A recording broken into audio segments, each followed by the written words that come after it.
PG&E, number 5, PG&E's Wildfire Safety Program presentation. Brandon Sanders, welcome, sir.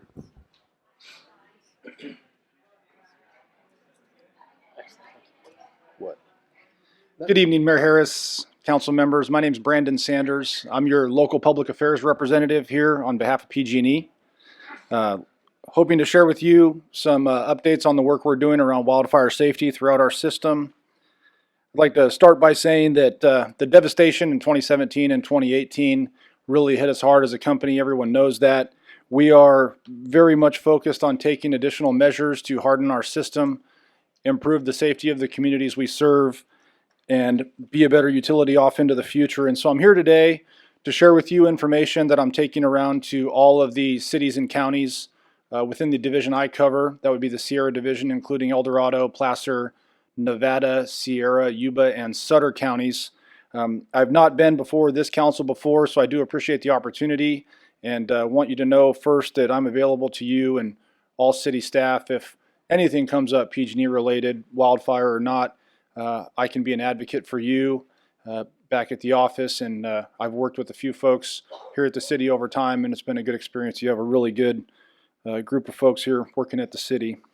So I'll move through this pretty quickly. I want to make sure that we have time for questions, and want to be mindful of everyone's time this evening. Oh, I got it upside down. So, in light of what's been occurring in recent years, we're really investing in a number of additive measures to enhance and improve the safety of our system. The first of those is real-time monitoring intelligence, employing new technologies to increase our visibility into the system. Enhanced safety measures, there's a wide range of efforts that we're taking and investments that we're making to improve the system and its resiliency against hard weather and things of that nature. Additionally, actively hardening portions of the system, particularly in the high wildfire threat areas to address the growing risk of high severity wildfire. The first of those is the establishment of our 24/7 Wildfire Safety Operations Center out of our office in San Francisco. This is staffed 24/7, 365 with meteorologists, fire management professionals, emergency management professionals, working in close coordination with Cal OES, local offices of emergency services, fire departments, law enforcement agencies, and the like. We've installed about 240 or so new weather stations throughout the system, primarily in the Foothill region. We're going to be increasing that to 1,300. And the nice thing about that is we're making that data publicly available. The website to view that information is mesowest.utah.edu. And that's going to be really useful for our communities in challenging weather situations where we might be facing a public safety power shutoff, which I'll touch on here shortly. Additionally, we're installing even more high definition wildfire detection cameras. That's going to be a good complement to the daily flights that we run from Redding to Auburn, from Auburn to Sonora, and from Sonora to Bakersfield to support CAL FIRE's efforts on early detection to tackle fires as soon as they pop up. One of the big things that we're doing is increasing our vegetation clearances around power lines. We have a routine process where we'd come through once or twice a year, inspect each span of wire, and address any overhanging limbs or failing trees. We're looking to expand those clearances in the highest fire threat areas up to 12 feet. That allows us to accommodate for the growth of a given tree throughout the year. It minimizes the need for us to repeatedly enter an individual's property, decreasing the impact to their property and also the cost to ratepayers. We're doing a lot in the upcountry around tree mortality. Many of you are likely aware that there is a bark beetle epidemic ongoing. The wildfire threat is greatly amplified by those dead trees, and we're actively working to address those as well. In addition to our routine inspection intervals, which are required by state law, we have in the last about 9 months inspected about 50,000 transmission structures throughout the system using drones, linemen climbing the actual towers, helicopters and such. This high definition imagery that we're gathering is going to an operations base out of San Ramon, where we have engineers all day, every day looking at those images to identify any damaged equipment, chipping paint, missing signage, or security measures. And we are actively addressing those as they come up. This is going to be very good for our system. So instead of doing the inspections on their regular intervals, we're getting about 5 to 7 years of inspections done in the last 9 months. It's been quite an effort involving contractors from out of the state and throughout the country, really. And we're getting some good results out of that, and it's really been a great improvement to the system overall. Again, those inspections include visual inspections. We're using drones and helicopters, and we're putting eyes on each piece of equipment, particularly in the high fire threat areas. We're acting on those repair needs immediately. We're very much involved and cut in with all the different cities and counties that are impacted in that accelerated work stream. Looking for opportunities to bundle permitting, for example. That lessens the workload for city and county staff who review those items, and also it streamlines our process and decreases the cost to customers, in particular when we have large volumes of work that we need to get permitted. We're looking for opportunities and acting on them to do things like replacing wood poles with steel or concrete or composite poles, replacing uncoated conductor, which is typically the industry standard, with coated tree wire. It's far more resilient against falling limbs and high winds. And we're looking to establish resilience zones in some of the most remote communities that we serve, where we install specialized equipment that allow us to isolate a small pocket of commerce, if you will, in the city center that would include things like a gas station, the church, the firehouse, maybe a school or a grocery store. And during a large wildfire event where a community as a whole loses power, or during a public safety power shutoff, we'll be able to roll in a large Caterpillar generator, basically the size of a semi-trailer, and tie that in to keep all of those essential services energized for the duration of that outage. It's important that folks have access to groceries and gas for their generators and those types of things. So we're looking to build those out primarily in the upcountry areas that are really remote and can be difficult to access during a fire. We have a lot of automation in our system, which is great in the wintertime. It reduces outage durations and allows us to more quickly restore impacted customers. The challenge there is that during fire season, these automated systems do pose a risk to the wildfire issue, as far as if a wire were to be down, that automated breaker would try to test the line. It could potentially throw a spark into the duct. So we've proactively deactivated. It sounds kind of weird, proactively deactivated, but we have turned those off during the highest fire threat seasons. I think that's going to be a really good thing, and it's going to help improve our performance in terms of operating the system during fire season. There's about half of the automation within the system that is operated at the pole, if you will, and about half that we operate out of our grid control center in Rockland. And the ones that we can control remotely, we're leaving those on until conditions develop that warrants them being deactivated. The primary reason I'm here today is to share with you some information about our public safety power shutoff program. This is something that has been prevalent in San Diego, as an example, for quite some time. When we see red flag warnings issued, conditions, this confluence of conditions of extreme low humidity, extreme low fuel moisture, unusually high winds and high heat, coupled with on-the-ground observations using our weather stations, fire cameras, and actual personnel in the field. We're working closely with state agencies and other leaders in county government primarily to proactively de-energize certain portions of the system in the interest of public safety. This is not something that would likely impact the city proper. We do have the potential for some of the outlying unincorporated areas of the county that might have a Yuba City address that would be potentially impacted. But this is, again, something that we're doing only as a last resort when conditions warrant, and then, again, in the interest of public safety to avoid a catastrophic event. This map illustrates some of the areas that would be most likely affected by a public safety power shutoff. As you can see, the valley floor is largely omitted from that. But it's important to note that if we are in a position where we need to de-energize a large transmission circuit that perhaps traverses Sutter County and feeds a portion of Yuba City, there is a possibility off into the future that there could be a de-energization of portions of Yuba City. And so we're getting out here as soon as we can, trying to communicate early and often about that potential so that folks can kind of have that on their radar and make preparations accordingly.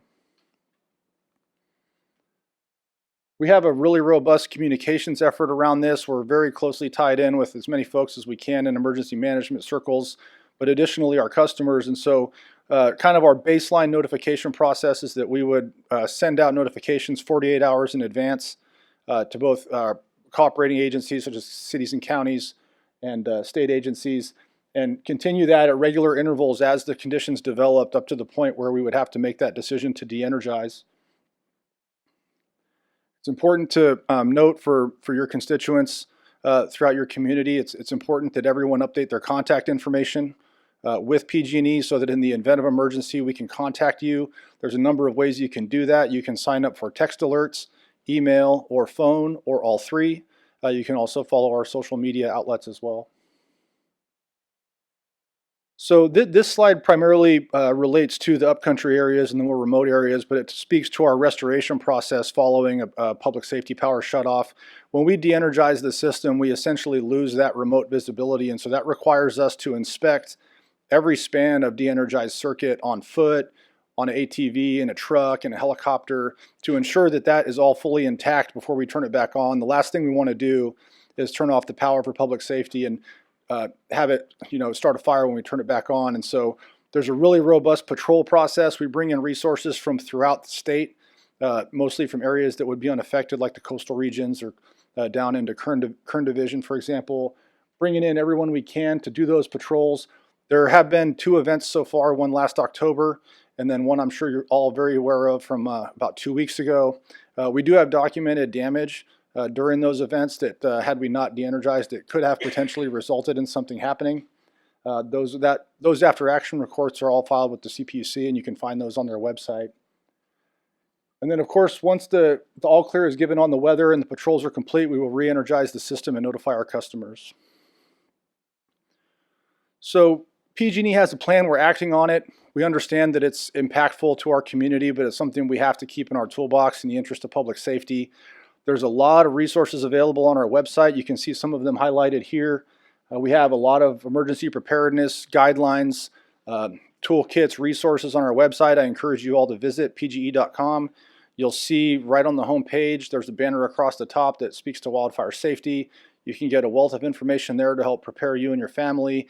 If you have loved ones or family or friends that live in the upcountry, maybe check in with them, make sure that they're aware of all of this and that they viewed the information and made appropriate preparations. We are very focused on our medical baseline customers. Those are medically sensitive individuals that need things like a CPAP machine or an oxygen machine or something of that nature. We have a standalone effort throughout these events where we work to communicate with them directly. We have the call center reach out to all the medical baseline customers to verify that they're in a position to get through it, that they've made appropriate preparations. If we're not able to get in touch with them and verify that they're aware of the situation, we are bringing gas service reps, primarily from the Bay Area. These are folks that inspect gas meters on a large scale across large landscapes, pulling them off of that work, and they're rolling trucks to every one of those doors and talking to those people because we're very sensitive to that, and we want to make sure that our medical baseline customers are well cared for. That concludes my presentation. I'd be happy to answer any questions. Thank you. Thank you for the through the mayor, sorry. I have to follow protocol. Thank you for the presentation, very thorough, and it answered a lot of my questions. Where is your office located? My desk is in Rockland. Okay. And I live in Auburn. I represent, as I shared, the 50 and 80 corridor and then out into Sutter County.